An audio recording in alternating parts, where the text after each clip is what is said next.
안녕하십니까. 한반도 한복전략연구원 국전략 공식청 김원기입니다. 러시아가 2022년 2월 24일 허위정보 유포 등 온갖 기만 공작을 전개하면서 우크라이나를 침공하자 이를 계기로 국제사회 내 러시아와 중국이 전개하고 있는 21세기 새로운 형태의 전쟁인 하이브리드 전에 대한 관심이 새삼 떠오르고 있습니다.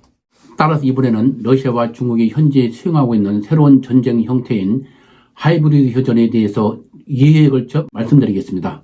먼저 하이브리드 전의 뜻에 대해서 말씀드리면, 하이브리드 전은 탈냉전 후 미국이 독보적으로 군사적 우위를 점하게 되면서 등장한 개념으로 전문가마다 의견이 다르나 미 국방부에 따르면 대규모 군사력을 사용한 전면전을 호소하지 않고 전략적 목표를 달성하기 위해 기존의 재래식 군사작전과 더불어 사이버전, 허위정보전, 경제적 압박 등 모든 다양한 요소를 상대방을 공격하는 수단으로 이용하는 전쟁 행태를 말합니다. 따라서 하이브리드 기업이란 군사력, 기술력, 정치력, 경제력 등을 모두 망라한 형태라고 할 수 있겠습니다. 하이브리드전의 등장 비행과 과정을 살펴보면 소련이 붕괴하면서 탈냉전 시대가 찾아오자 미국과 견줄 만한 힘을 갖추지 못했던 러시아와 중국은 미국에 대응하기 위해 비대칭적 상황에서 다른 전략적 방법이 필요하게 되었고, 이에 따라 새로운 형태의 전쟁인 하이브리드전을 강구해 나갔습니다. 먼저 소련 붕괴 후인 1990년대에 러시아 정보기관들은 소련 붕괴를 치욕으로 생각하면서 이 모욕을 갚기 위해 인터넷 등 첨단 기술 발전과 세계화로 국가 간 상호 연계가 강화되고 있는 시대의 흐름을 이용 냉전 승리에 도취되어 평화에 젖어있던 미국과 서방에 대한 허위정보 유포, 미국 정보기관에 대한 해킹, 매스컴에 대한 선전 활동 등 새로운 정보 활동을 전개해 나가기 시작했습니다. 이런 가운데 1991년 KGB의 동독 드레스덴 파견관으로 근무하는 중에 소련 붕괴를 목격하고 소련 붕괴를 20세기 최대의 재앙이라는 믿음을 갖게 되면서 구소련의 영토 회복을 통해 구소련의 영광을 반드시 되찾겠다고 결심한 푸틴이 1998년 연방보안국 국장이 되고 이후 대통령이 되면서 새로운 정보 활동에 발맞추어 미국 등 서방을 무너뜨릴 수 있는 새로운 전쟁 전술 개발을 지시했습니다. 이에 따라 2008년 조지아 점령 당시 정규전과 사이버전을 혼합한 형태의 전술을 처음 투입한 이후 이를 더욱 발전시켜 2013년 러시아군 참모총장 게라시모프가 선전포고 없이 이루어지는 정치, 경제, 정보, 기타 비군사적 조치를 현지 주민의 저항 잠재력과 결합시킨 비대칭적 군사행동이라는 새로운 전쟁 형태를 하이브리드로 정의하고 교리를 확립하였습니다.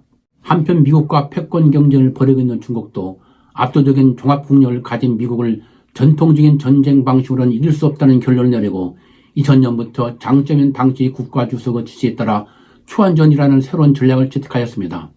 이는 상대방을 무너뜨리기 위해서는 결코 무력과 군사로만 한정하지 않고 비무력, 비군사, 심지어 비살상, 무혈의 방법 등 모든 수단을 동원하여야 하며, 이에 따라 군사적 수단에 의한 전쟁뿐만 아니라 정치, 경제, 사회문화, 미디어, 사이버 공간 등 모든 분야와 전시와 평시, 법과 규칙, 양심을 가릴 것도 없고 전쟁과 비전쟁의 경계를 뛰어넘어 상대방을 공격하여 무너뜨려야 한다는 것으로 중국판 하이브리드전인 것입니다.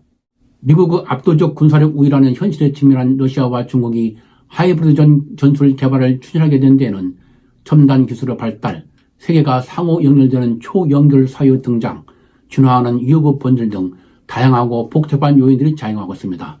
그중에도 가장 중요한 요인은 비용이 많이 들고 위험도가 높은 대규모 군사력을 사용한 재래전을 벌이지 않고 목표를 달성하고자 하는 욕망입니다.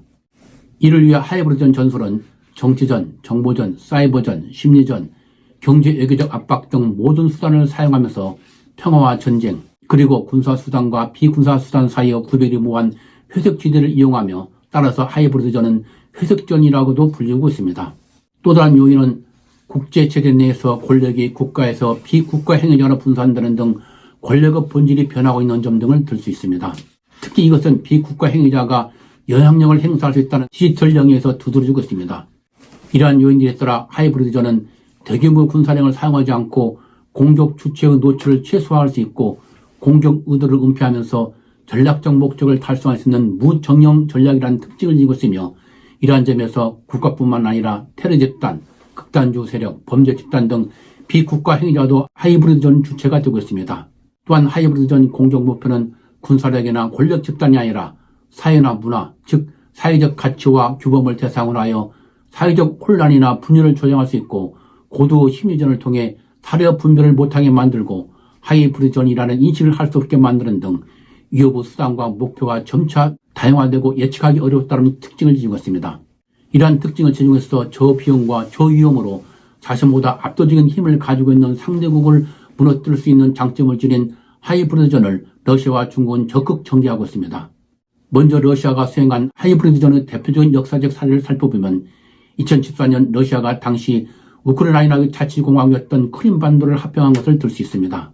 러시아는 2014년 크림반도 합병 당시 우크라이나에 대해 악성 코드를 이용하여 우크라이나 전력망을 마비시키는 등 정교한 사이버 공격으로 우크라이나 정부를 압박하는 한편 크림반도 우크라이나 자치공화국으로서의 존속을 주장하면서 러시아에 반대하는 반러 세력들에 대한 가짜뉴스 배포와 음모론 확산 등 정치 심리전과 함께 러시아군에게 정체를 알 수 없는 녹색 군복을 입혀 이른바 작은 녹색 부대원이라 불린 반러 세력들로 위장, 크림 자치공화국에 침투시켜 수도 심페로폴의 정부 청사와 국교사당 그리고 국제공항 세 곳을 점령하는 등 사회적 혼란을 조장함으로써 크림 자치공화국민들의 우크라이나 정부에 대한 반발과 러시아로 합병 찬성론을 일으켜 크림반도에 무혈 입장함으로써 합병에 성공하였습니다.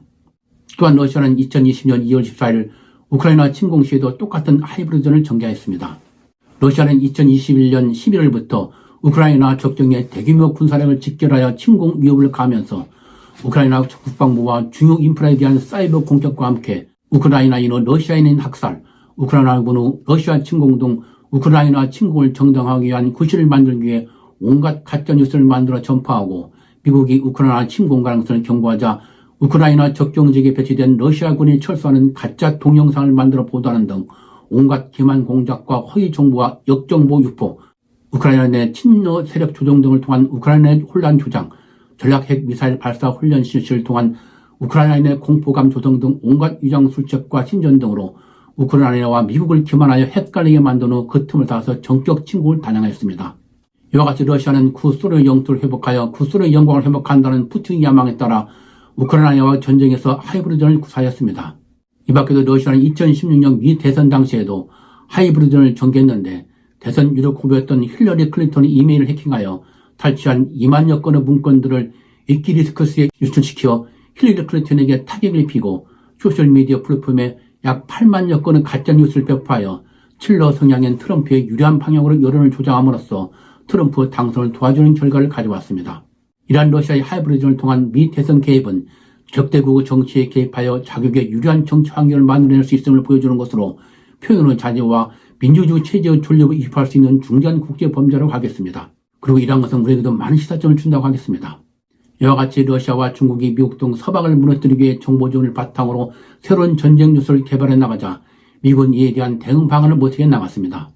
미국에서는 2005년 9월 미 해병대 협회 국방포럼에서 하이브리드전이라는 명칭이 최초 등장하였고 2007년 12월 당시 해병대 중령 호프만이 21세기 분쟁 하이브리드전의 부상이라는 제목의 논문에서 하이브리드전 개념을 최초로 공식하였습니다. 그런 그 논문에서 하이브리드전이란 재래전 능력, 비정규 전술과 방식, 무분별한 폭력과 강압, 그리고 범죄 유형의 무질서 등을 포함한 트레이닝 등 다양한 수단을 포함한 전쟁 행태를 의미한다고 규정하였습니다.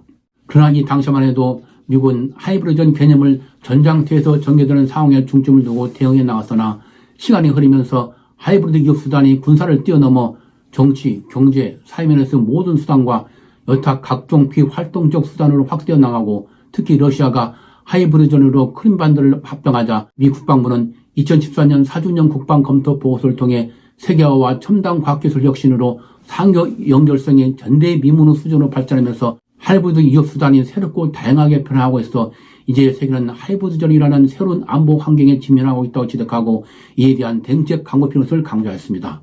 그리고 이후 날로 다양해가는 하이브리드 위협에 대해 정보기관과 협업을 통해 하이브리드전 개념에 대한 범위와 전술과 규범을 지속 연구 개발하고 있는 중입니다.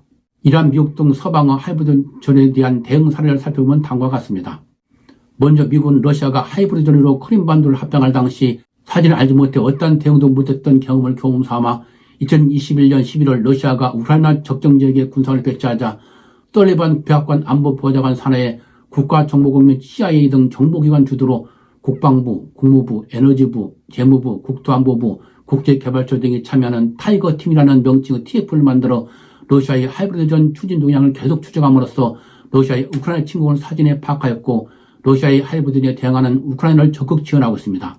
한편 유럽 국가들도 하이브리드 위협에 대한 심각성을 인식하고 2016년 바르샤베에서 열린 나토 정상회의에서 하이브리드 위협에 대한 공조에 합의하였고 특히 영국은 우크라이나에 대한 러시아의 하이브리드 관련 정보를 미국과 공유하면서 러시아의 하이브리드 대처해 나가고 있습니다. 이상에서 살펴본 바와 같이 스스로를 피터 대제의 분신으로 생각하면서 구스로 영토를 회복하여 러시아의 제국국 황금기를 재현하겠다는 야망을 가진 푸틴이 자신의 야망을 실현하기 위해 하이브리드전을 전격 전개하고 이에 대해 미국과 서방이 강력 대응함으로써 지금 유럽에서는 미국 등 서방과 러시아 간 하이브리드전이 치열하게 전개되고 있습니다. 이러한 하이브리드전은 유럽뿐만 아니라 아태 지역에서도 미국 등 서방과 중국 간에도 물밑하게 치열하게 전개되었으며 우리에게도 큰 영향을 미치고 있습니다. 오늘은 하이브리드전의 제1탄으로 하이브리드전 개념과 등장 배경 그리고 미국 등 서방과 러시아 간 하이브리드전을 살펴보았습니다. 하이브리드전 제2탄인 미국 등 서방과 중국 간 하이브리드전은 다음 시간에 살펴보도록 하겠습니다. 여러분은 21세기 새로운 전쟁 형태인 하이브리드전에 대한 이해에 도움이 됐으면 좋겠습니다. 시청해주셔서 감사합니다.